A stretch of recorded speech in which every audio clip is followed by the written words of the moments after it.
તો કેમ છો મિત્રો, welcome back to my new blog video. તો જય દ્વારકાધીશ, જય માતાજી બધાને. તો મિત્રો આપણે અટાણે દુકાને આવ્યા છીએ અને હમણાં બે ત્રણ દિવસથી આ બ્લોગ આવતો જ નથી અમુકો. કેમ કે એનું કારણ એ હતું મિત્રો, આપણે એને હમણાં જરીક તબિયત બરાબર નથી, એટલે એક નંબર હાવ બગડી ગયું. અટાણે થોડું જીવ્યું થઈ ગયું છે, એટલે કે હાજા થઈ ગયા છે. હવે આપણે કન્ટિન્યુ આવવાનું છે, કેમ કે અવાજ બવાજ બેસી ગયો તો ઇન્સ્ટાગ્રામમાં રીલ પણ નથી લખાતી. કેમ કે એડિટ કરવા ટાણે મારે બોલવાનું હોય, જે મારો અવાજ કાઢવાનો હોય ને એ અવાજ નીકળે નહીં, પછી રીલ બરોબર થાય નહીં, એટલે પછી મને આમ મજા ન આવે. એટલે એને રીલે હમણાં થોડાક ટાઈમ કે બંધ, બે ત્રણ દિવસ રીલ નથી, પણ હવે કન્ટિન્યુ થઈ જાય. કેમ કે હવે થોડોક અવાજને ઉકળી ગયો, વાંધો નથી. અટાણે જો આપણે દુકાને આવ્યા છે, મને એમ થયું કે આલો થોડો કેદી નાખ્યો નથી બ્લોગ, કે આપણે ટુકડો નાનો એમ તો કહી દી કે આપણે આવી રીતના આમ હતું મિત્રો. મિત્રો આપણે દુકાન હકેલી નાખી હોય, તમે જોઈ શકો હો. અને આપણે ગોલાનું ચાલુ છે આપણા સુરેશભાઈનું. અટાણે જો સુરેશભાઈ રીલ જોવે છે, કેમ કે એનું કામ જ ગોલાના મોટા કારીગર છે મિત્રો, એ તો તમને ખબર જ છે. મારે ખાસ મિત્રોને જણાવવાનું થાય છે, દીપકભાઈના મિત્રોને, અચ્છા, આવતી યુવા પેઢીને એક મેસેજ તરીકે પણ વાત કરવાની થાય છે આપણે, કે ઇન્સ્ટાગ્રામનો ઉપયોગ ખૂબ ઓછો કરી નાખવો જોઈએ. કારણ કે આજના ઇન્સ્ટાગ્રામમાં આપણે જોઈએ તો બહુ ખરાબ વસ્તુ આવે છે. કારણ કે હું જોતો જ હોઉં છું, એટલે મને ખબર છે. તો મારે ખાલી જાણવા પડતું જ, મેં બાકી બહુ એટલો ઉપયોગ છે નહીં આપણો કાંઈ. એટલે ઇન્સ્ટાગ્રામનો ઉપયોગ તમે માત્ર દીપકભાઈના વિડીયો જોવા માટે જ કરો. અને બીજું એ કે આપણે સ્ટોરીમાં છે ને ભાઈ,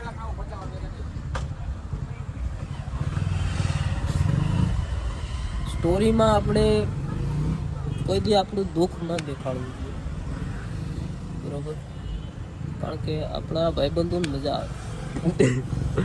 એ વાત સાચી છે. કે તો આનું કે બ્રેકઅપ થયું હોય, આમ સ્ટોરી મૂકી તો એમ કે આનું બ્રેકઅપ થયું હોય, એટલે આમ મજા આવે. આપણે તેમ નથી, એટલે આમ બધું પ્લાનિંગ થઈ આવતું. બાકી હવે આપણે વાત મુદ્દાના જ્ઞાનની કરીએ, તો આપણી પાસે ઘણા પ્રકારનું જ્ઞાન છે. એમાંનું પહેલું જ્ઞાન કે રખડવા જાવું આપણે જ્યારે પણ, તો મિત્રો જોડે જાઉં. કારણ કે મિત્રો આપણા જે હોય છે, એ જ્યારે ભેગા હોય છે ત્યારે મગજ ફૂલ કોન્ફિડન્સમાં હોઈ જાય છે. આપણે ના કરવાની કરી નાખીએ છીએ.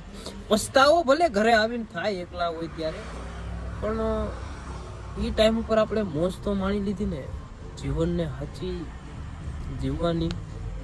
પસ્તાવો થવાનો જ છે છેલ્લે. ઓલી મોજ કરીને પસ્તાવો કરીએ એમાં મજા આવે, એટલે જો તમે સમજાવ હોય તો મોજ કરી લેવાય. બાકી દીપકભાઈને તો આપણો અનુભવ જ છે, જ્ઞાની બાબા. અને ઘણા બધા મારા ટીવી ચેનલોમાં આવતા હોય બોલા, જેમાં હું ઘણી વાર હોઉં છું આવી રીતના મોટિવેશનલ સ્પીકર તરીકે. હમણાં એક મીટિંગ હતી મોદી હારે મારી, હવે એમાં કેસ એવો થયો કે મોદી સાહેબે પ્રસ્તાવ કર્યો એક, કે સુરેશભાઈ આપણે આપણી યુવા પેઢીને સુધારવા માટે શું શું પગલાં લઈ શકાય. મેં કીધું આપણી યુવા પેઢી હાલ તો ચકલા કોઈ દી બાજના બને એમાં પડી છે.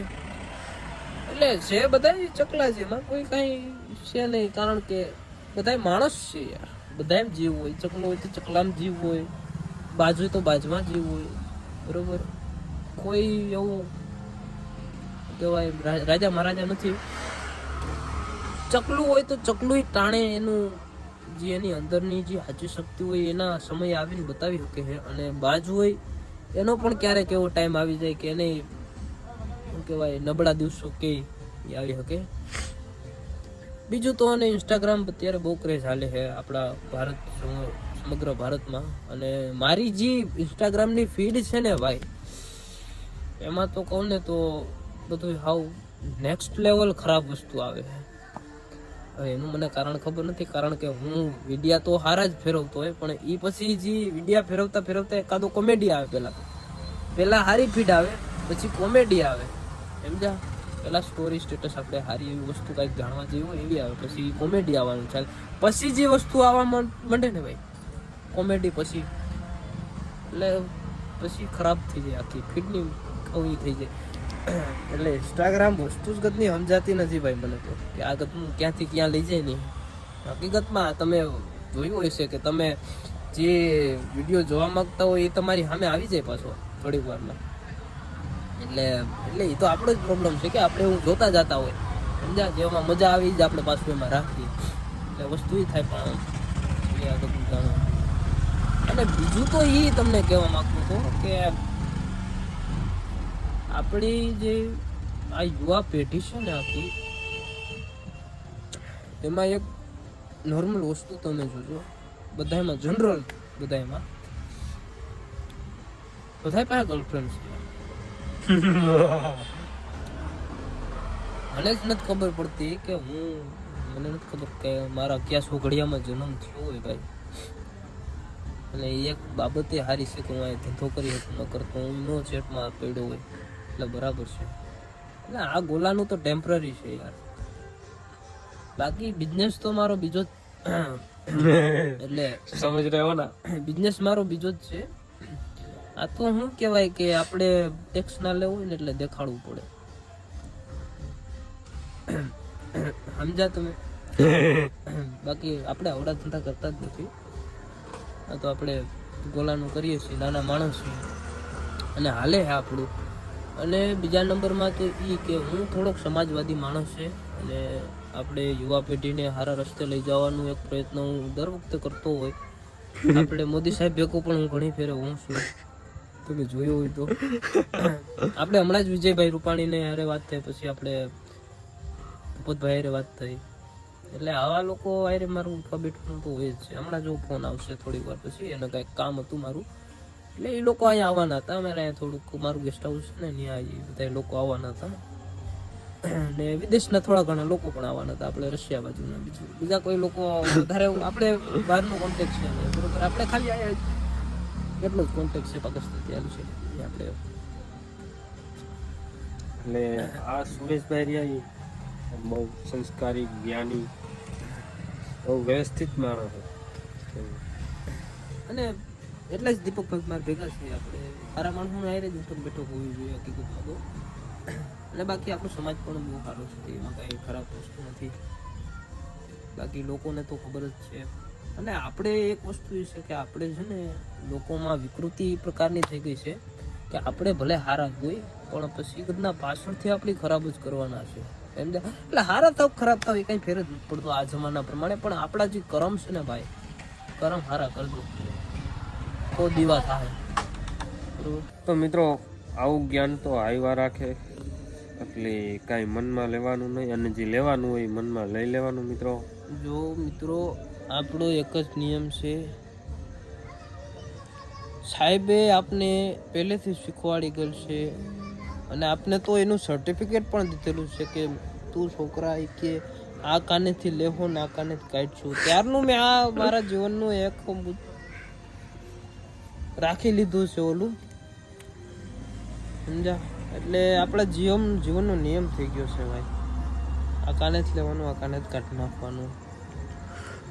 તો મિત્રો એટલે આ કાને જ લેવાનું, આ કાને જ કાઢી નાખવાનું, કેમ કે અટાણે હાયલા રાખતું આ બધું. તો આજના બ્લોગને અહીંયા પૂરો કરીએ છીએ. જય માતાજી, જય દ્વારકાધીશ, ટાટા બાય બાય. કેમ કે નાના અમથામાં બ્લોગમાં તમને મજા આવી હોય તો યાર સબસ્ક્રાઈબ કરી નાખજો, અને 2-3 જણાને શેર કરી નાખજો. વાડા મિત્રો સબસ્ક્રાઈબ એક એવી વસ્તુ છે જેનાથી વિડીયો મેકનારને જનૂન આવે, પ્રોત્સાહન મળે, જનૂન મળે.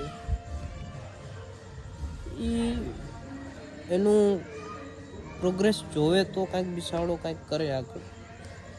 એટલે માતાજી તમને સુખી રાખે ભાઈ. સબસ્ક્રાઇબ એક તમે કરો તો મજા આવી જાય એમ. બાકી સુરેશભાઈ કે ઠીક, ટાટા બાય બાય.